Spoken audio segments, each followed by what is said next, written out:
ملک یمن سے لے کر کی اور شام تک، یہ اللہ تبارک و تعالیٰ فرما رہا ہے۔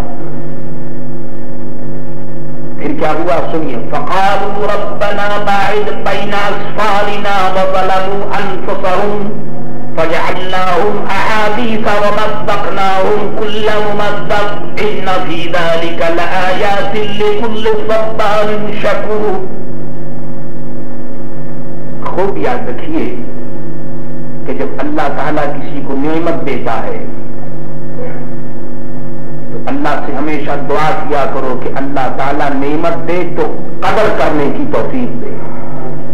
نعمت کی جو ناقدری ہے وہ انسان کو جانور نہیں بلکہ جانوروں سے بھی زیادہ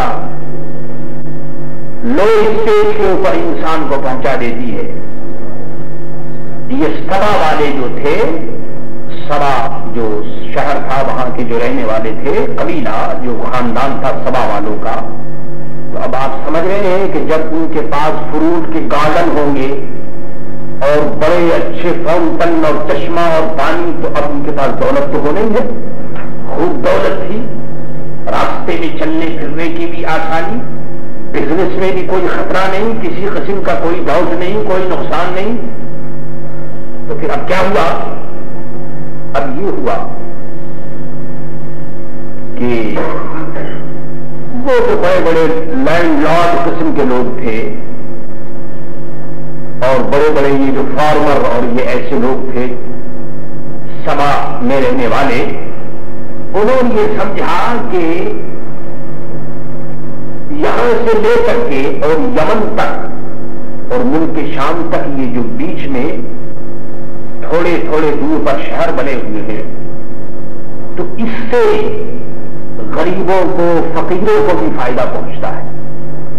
یعنی ہم تو مالدار ہیں، ہم کو تو پہنچتا ہی ہے، لیکن غریبوں کو فقیروں کو بھی پہنچتا ہے، کیونکہ تھوڑے تھوڑے دور پر شہر ہے تو وہ بھی کماتے ہیں۔ تو ان کے خیال میں آیا کہ اگر یہ شہر دور دور ہو جائے تو غریبوں کو فائدہ نہیں پہنچے گا اور ہمیں پہنچے گا، کیونکہ اگر دور دور شہر ہوں گے تو ہمارے پاس تو سمجھیے کہ سواری ہے، غلام ہے، گھوڑے ہیں، اونٹ ہیں، تو ہم تو چلے جائیں گے، اور دور دور شہر ہونے میں ذرا پکنک وغیرہ کرنے کا مزہ ہوگا۔ یہ تھوڑا تھوڑا دور میں جو شہر ہے تو اس میں پکنک وغیرہ کرنے کا لطف نہیں ہوتا۔ آپ دیکھیں کہ انسان پر جب تباہی آتی ہے تو اس کے دماغ میں خلل پیدا ہو جاتا ہے۔ بتائیے، انسان آرام کو آرام نہیں سمجھتا، انسان کا نیچر بھی عجیب، اگر تکلیف ہو تو یہ آرام چاہتا ہے، اور اگر آرام ہو تو پھر اس کے اندر بھی اس کو چین نہیں۔ تو پھر اب انہوں نے کیا کہا؟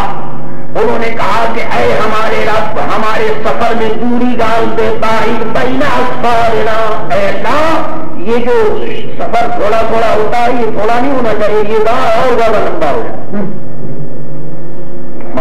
بتائیے، تو اب لمبا ہو جائے کیا مطلب؟ یعنی آبادی جو ہے، شہر جو ہے وہ دور دور بنا دیے جائیں۔ اس لیے انہوں نے یہ دعا کی۔ یاد رکھو، جب انسان کے برے دن آتے ہیں تو عقل بھی ماری جاتی ہے، اور آدمی ایسی چیزوں کی دعا کرتا ہے کہ بری چیزیں وہ مانگتا ہے، بجائے شہد کے وہ زہر کی دعا مانگتا ہے۔ معاذ اللہ۔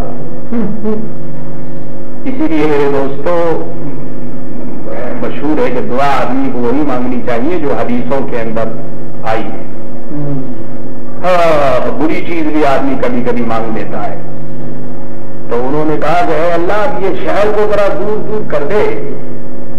تو اب کیا ہوا؟ رب فرماتا ہے کہ وَظَلَمُوا أَنفُسَهُمْ، انہوں نے خود ہی اپنا نقصان کیا، خود اپنا انہوں نے نقصان کیا۔ فَجَعَلْنَاهُمْ أَحَادِيثَ، تو ہم نے انہیں اسٹوری کر دیا، یعنی ان کا نام و نشان دنیا سے مٹ گیا، قصے اور کہانی کے طور پر اس قوم کا تذکرہ باقی رہ گیا۔ فَجَعَلْنَاهُمْ أَحَادِيثَ، سبا والوں کو ہم نے ایسی سزا دی کہ ان کا قصہ باقی رہ گیا، ان کی کہانی باقی رہ گئی، وہ قوم دنیا سے تباہ و برباد ہو گئی۔ وَمَزَّقْنَاهُمْ كُلَّ مُمَزَّقٍ، اور انہیں بالکل بکھیر دیا اس طرح سے کہ ان کا نام و نشان دنیا میں باقی نہیں رہا، ان کے شہروں کو تباہ کر دیا، ان کی جو قوم تھی، ان کا جو قبیلہ تھا اس کو دور دور کر دیا۔ یہاں تک کہ قوم غسان تو شام میں آباد ہوئی، قوم الزوان خزعہ میں، دھانیہ میں، آل خزیمہ عراق میں، اور خزرج کے سے اعلی عمر یہ مدینہ میں، یعنی اس قوم کے لوگوں کو ہزار 2,000 میل پر ہم نے پھیلا دیا. کوئی کسی کو بھیجا، کہیں کوئی گیا، کہیں کوئی گیا، سب تباہ و برباد ہو گئے. مان اللہ. ان فی ذلک لآیات لکل صبار شکور، بے شک اس میں ضرور نشانیاں ہیں ہر بڑے صبر والے اور بڑے شکر والے کے لیے. جو لوگ صبر اور شکر کرتے ہیں ان کے لیے نشانی ہے، وہ ان چیزوں کو دیکھتے ہیں تو سمجھتے ہیں کہ الہ العالمین تو ہمیں معاف فرما. وَلَقَدْ صَدَّقَ عَلَيْهِمْ إِبْلِيسُ ظَنَّهُ فَاتَّبَعُوهُ إِلَّا فَرِيقًا مِنَ الْمُؤْمِنِينَ، اور بے شک ابلیس نے انہیں اپنا گمان سچ کر دکھایا. ابلیس نے اللہ کی بارگاہ میں عرض کیا تھا کہ اے اللہ، میں انسانوں کے اندر شہوت، حسد اور حرص وغیرہ کے ذریعے میں بہکاؤں گا. جب رب نے فرمایا کہ اے ابلیس، تیری گردن میں میں لعنت کا توق ڈالتا ہوں اور ہمیشہ کے لیے تو اب راندہ درگاہ ہو گیا، تو اس نے کہا الہ العالمین، میں تیرے بندوں کو بہکاؤں گا، اس کے اندر حسد پیدا کر دوں گا، حرص پیدا کر دوں گا. تو جو کچھ اس نے کہا تھا ابلیس نے کر دکھایا، یعنی ملک کے سما والوں کے اندر وہی حسد اور وہی حرص اور یہ سب چیزیں پیدا کر دی گئی. معلوم یہ ہوا کہ میرے دوست، حسد اور حرص یہ سب شیطانی چیزیں ہیں اور شیطانی وراثت ہے.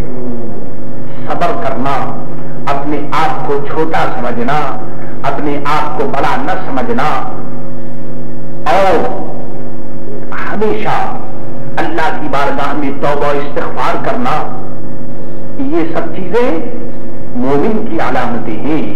اور حسد، بغض، حرص یہ سب چیزیں شیطانی ہیں. اللہ تعالیٰ بچائے.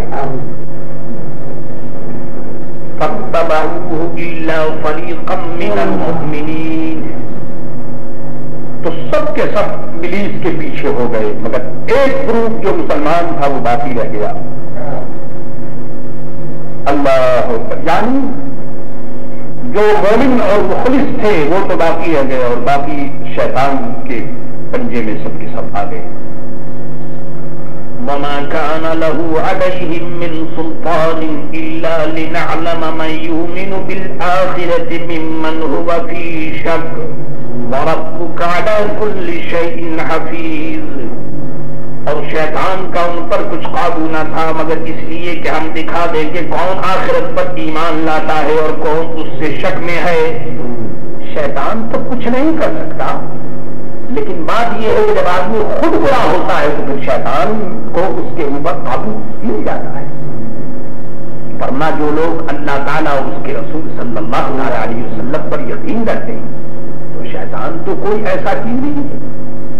اللہ نے فرمایا الا عبادک منہم المخلصین، مگر وہ جو اللہ کے نیک بندے ہیں اور مخلص ہیں ان کے اوپر شیطان کا کوئی کنٹرول نہیں. وما كان له عليهم من سلطان الا لنعلم من يؤمن بالآخرة، کہ کون آخرت پر ایمان لاتا ہے، کون ان سے شک میں ہے. وربك على كل شيء حفيظ، اور تمہارا رب ہر چیز پر نگہبان ہے، ہر چیز پر اس کا کنٹرول ہے. اللہ اکبر. معلوم یہ ہوا کہ شیطان ان کو گمراہ کرتا ہے جو خود گمراہ ہو گئے، اور جو آدمی گمراہی نہ ہو تو پھر اس کو تو گمراہ نہیں کیا جا سکتا. آپ نے دیکھا ہوگا آگ اس چیز کو جلاتی ہے جو جلنے والی چیز ہے. پتھر اور مٹی آگ سے نہیں جلتے. اس لیے شیطان وہیں اپنا ہاتھ مارتا ہے جہاں اس کے لیے موقع ہوتا ہے، اور جہاں اس کے لیے چانس نہیں وہاں شیطان کا کوئی زور نہیں چلتا. قُلِ ادْعُوا الَّذِينَ زَعَمْتُم مِّن دُونِ اللَّهِ، تم فرما دو پکارو انہیں جنہیں اللہ کے سوا سمجھے بیٹھے ہو. اے بت پرستو، اے بتوں کے پوجنے والوں، اپنی مصیبت میں تم اپنے جھوٹے خداؤں کو پکارو، دیکھو تمہاری وہ فریاد کو پہنچتے ہیں یا نہیں پہنچتے. مقصد یہ ہے کہ تم ایسے بتوں کی پوجا کرتے ہو جو تمہاری مصیبت دور نہیں کر سکتے، جو بالکل بیکار ہیں، ایسے لوگوں کی تم پوجا کرتے ہو. لا یملکون مثقال ذرۃ فی السماوات ولا فی الارض، وہ ذرہ بھر کے مالک نہیں آسمانوں میں اور نہ زمین میں، اور نہ ان کا ان دونوں میں کوئی حصہ ہے، اور نہ ان کا اور نہ اللہ ان میں سے کوئی مددگار. وما لہ منہم من ظہیر، کچھ بھی نہیں ان کے پاس. اللہ. ولا تنفع الشفاعة عنده الا لمن اذن له، اور اس کے پاس شفاعت کام نہیں دیتی مگر وہ جس کے لیے وہ اجازت دے دے. اللہ کے یہاں میرے دوستو کوئی شفاعت نہیں کر سکتا، یعنی بتوں میں سے نہیں کر سکتا، لیکن اللہ کے نیک بندے تو وہ شفاعت کر سکتے ہیں کیونکہ اللہ تعالیٰ نے ان کو اجازت دی ہے. الا لمن اذن له. اللہ اکبر. حتى اذا فزع عن قلوبهم قالوا ماذا قال ربكم قالوا الحق وهو العلي الكبير.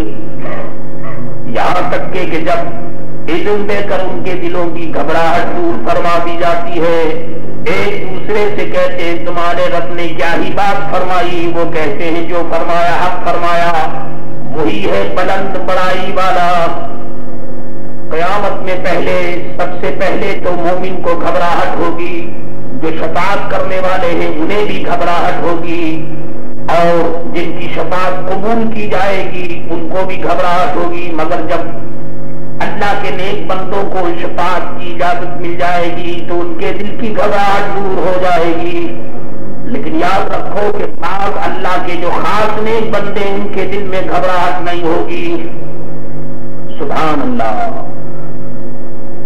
تو شفاعت کی اجازت ملنے کے بعد شفاعت کرنے والے مومن خوشی میں ایک دوسرے سے پوچھیں گے تم سے رب نے کیا فرمایا، وہ جواب دیں گے کہ رب نے شفاعت کی اجازت دے دی، اور یہ اجازت شفاعت برحق ہے. سبحان اللہ سبحان اللہ. قل من يرزقكم من السماوات والارض، تم فرما دو کہ کون ہے جو تمہیں روزی دیتا ہے آسمانوں اور زمینوں سے. تم خود ہی فرماؤ اللہ. قل اللہ. وَإِنَّا أَوْ إِيَّاكُمْ لَعَلَىٰ هُدًى أَوْ فِي ضَلَالٍ مُّبِينٍ، اور بے شک ہم یا تم یا تو ضرور ہدایت پر ہیں یا کھلی گمراہی میں. اللہ اکبر. یعنی رزق دینا یہ اللہ تعالیٰ کا کام. تو اب بتاؤ کہ جب رزق بھی اللہ دیتا ہے، مالک بھی وہی ہے، خالق بھی وہی ہے، تو تم اللہ کو چھوڑ کر دوسرے معبودان باطل کی پوجا کرتے ہو، تو بتاؤ گمراہ کون ہوا؟ تم گمراہ ہو، ہم گمراہ نہیں. قل لا تسألون عما أجرمنا ولا نسأل عما تعملون. تم فرماؤ ہم نے تمہارے گمان میں اگر کوئی جرم کیا تو اس کی تم سے پوچھ نہیں، نہ تمہارے کیے ہوئے کا ہم سے سوال. اصل میں یہ بات بتائی جا رہی ہے کہ دیکھو بات یہ ہے کہ جو کچھ میں کروں گا اللہ تبارک و تعالی ہمارے اعمال کا ہم سے فیصلہ کرے گا، اور جو تم کرو گے تو تمہارا فیصلہ ہوگا. اللہ اکبر. تو اس لیے ہم نے تو تم کو تبلیغ فرما دی، اب قبول کرنا نہ کرنا تمہارا قصور ہے. یاد رکھو قیامت کے دن تو فرمایا جو ولا نسأل عما تعملون، یعنی جو کچھ تم کر رہے ہو اس کی رسپانسبلٹی میرے اوپر نہیں ہے، جو تم کر رہے ہو تم اس کے ذمہ دار ہو. ہمارا کام ہے تبلیغ کرنا. اب تبلیغ کرنے کے بعد اگر کوئی آدمی نہ مانے تو وہ جانے اس کا کام ہے. ہمارا کام یہ نہیں کہ ہم لوگوں کی گردن کو پکڑ کر کے اور دین کے راستے پر کھڑا کر دیں، یہ کام نہیں ہے. ہمارا کام تبلیغ کرنا ہے، اچھی بات لوگوں تک پہنچانا، یہ ہمارا کام ہے. قل يجمع بيننا ربنا ثم يفتح بيننا بالحق وهو الفتاح العليم. تم فرما دو ہمارا رب ہم سب کو جمع کرے گا، پھر ہم میں سچا فیصلہ کر دے گا، اور وہی ہے میرے دوستو فیصلہ کرنے والا، سب کچھ جاننے والا. اللہ تعالیٰ کو معلوم ہے قیامت میں سب بندوں کو ایک جگہ جمع ہونا ہوگا، پھر مومن اور کافر کی چھانٹ ہوگی. وَامْتَازُوا الْيَوْمَ أَيُّهَا الْمُجْرِمُونَ. الگ الگ کافر الگ کر دیے جائیں گے اور مسلمان الگ کر دیے جائیں گے، اور اس کا فیصلہ جو ہوگا وہ برحق ہوگا، اس کے فیصلے میں کوئی غلطی نہیں ہو سکتی ہے۔ تو میرے دوستو، قیامت میں بھی کافر اور مومن کا کوئی رشتہ نہیں، الگ الگ ہوں گے۔ تو دنیا میں بھی کافر اور مومن کا، ایمان کا کوئی رشتہ نہیں، الگ الگ، یہ الگ ہے، ان کی منزل الگ ہے، ہماری منزل الگ ہے۔ یہ بتوں کی پوجا کرنے والے اور ہم ایک خدا کو ماننے والے، ہماری اور ان کی منزل میں آسمان و زمین کا فرق ہے۔ اللہ تعالی ہمیں مومن مخلص کی صحبت میں رکھے اور اللہ کے نیک بندوں کی صحبت میں ہمارا خاتمہ بالخیر فرمائے، اور ہر ایسے لوگوں کی صحبت سے اور سوسائٹی سے بچائے جس سے ایمان کو خطرہ ہو۔ ربنا لا تزغ قلوبنا بعد إذ هديتنا وهب لنا من لدنك رحمة إنك أنت الوهاب۔ قال الله تبارك وتعالى في شأن حبيبه إن الله وملائكته يصلون على النبي يا أيها الذين آمنوا صلوا عليه وسلموا تسليما۔ ألا إن أولياء الله لا خوف عليهم ولا هم يحزنون سبحان ربك رب العزة عما يصفون وسلام على المرسلين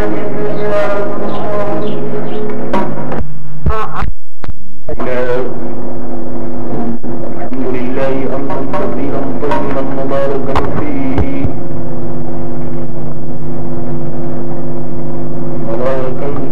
الأول والآخر والظاهر والباطن وهو بكل شيء عليم۔ أعوذ بالله من الشيطان الرجيم، بسم الله الرحمن الرحيم۔ قل أروني الذين ألحقتم به شركاء كلا بل هو الله العزيز الحكيم وما أرسلناك إلا كافة للناس بشيرا ونذيرا ولكن أكثر الناس لا يعلمون ويقولون متى هذا الوعد إن كنتم صادقين قل لكم ميعاد يوم لا تستأخرون عنه ساعة ولا تستقدمون صدق الله مولانا العظيم وصدق رسوله النبي الكريم ونحن على ذلك لمن الشاهدين والشاكرين والحمد لله رب العالمين۔ تم فرما دو مجھے دکھاؤ تو وہ شریک جو تم نے اس سے ملائے ہیں۔ اے اللہ کا انکار کرنے والوں اور اللہ کے ساتھ اور مرشد پر یقین رکھنے والوں، تم ایسا کوئی آدمی دکھا دو جس کو تم نے معاذ اللہ اللہ کا شریک بنا رکھا ہے، لیکن کرنا تم ہرگز ایسا نہیں کر سکتے۔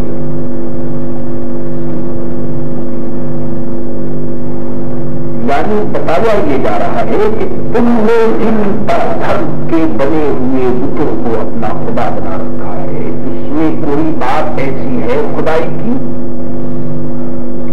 خدا ہونے کی کوئی علامت پائی جاتی ہے؟ مقصد یہ ہے کہ یہ بے جان بیکار فضول، ان کی کوئی حیثیت نہیں، اور پھر تم نے ان کو خدا بنا رکھا ہے، تم ایسا نہیں کر سکتے۔ بل هو اللہ العزیز الحکیم، خدا تو وہی ہے جو عزت والا اور حکمت والا ہے۔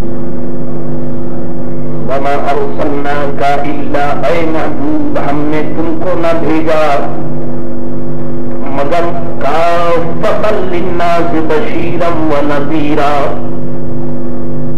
مگر ایسی رسالت سے جو تمام آدمیوں کو گھیرنے والی ہے۔ یعنی آپ کا رسول ہونا کسی ایک خاندان کے لیے، ملک کے لیے، قوم کے لیے اور کنٹری کے لیے نہیں ہے، بلکہ آپ پوری کائنات کے لیے، ہر آدمی کے لیے، ہر جن کے لیے، ہر فرشتے کے لیے آپ رسول بن کر آئے، بلکہ آپ کی شان یہ ہے کہ آپ جتنے رسول پہلے آئے ان رسولوں کو بھی آپ رسول ہیں۔ آپ کی پوزیشن یہ ہے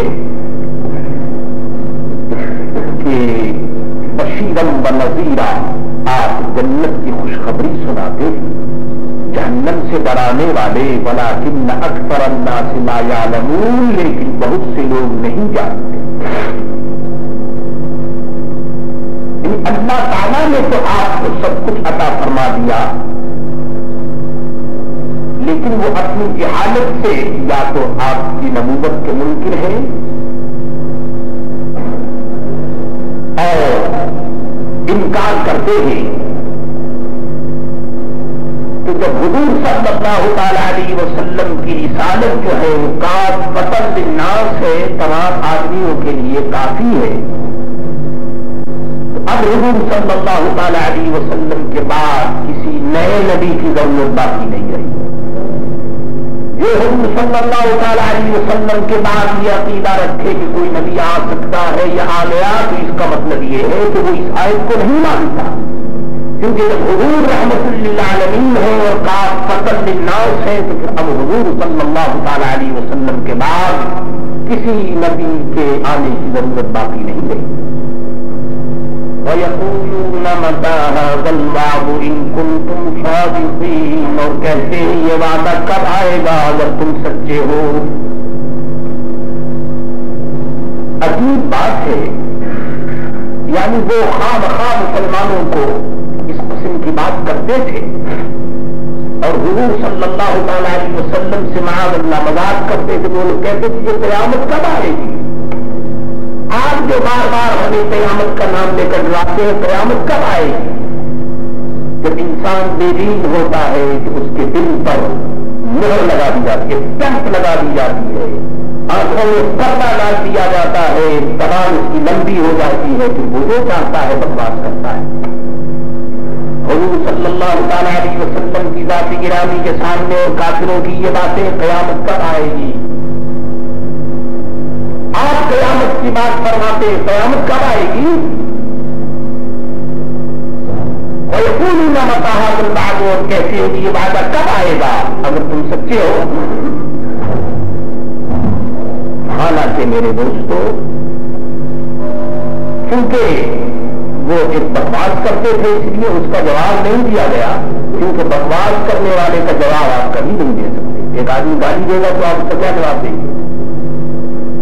ایک شریف آدمی کبھی بکواس کرنے والے کا جواب نہیں دے سکتا۔ اور پھر پیغمبر کی شان تو بہت بڑی ہوتی ہے، وہ ہنسی اور مذاق کا کیا جواب دیں؟ یہ کہہ دیا گیا کہ قُل لَكُم مِّيعَادُ، تم فرما دو کہ تمہارے لیے کیسے دن کا وعدہ، یوم لا تستاخرون عنہ ساعۃ ولا تستقدمون، جس سے نہ تم ایک گھڑی پیچھے ہٹ سکو گے نہ آگے بڑھ سکو گے۔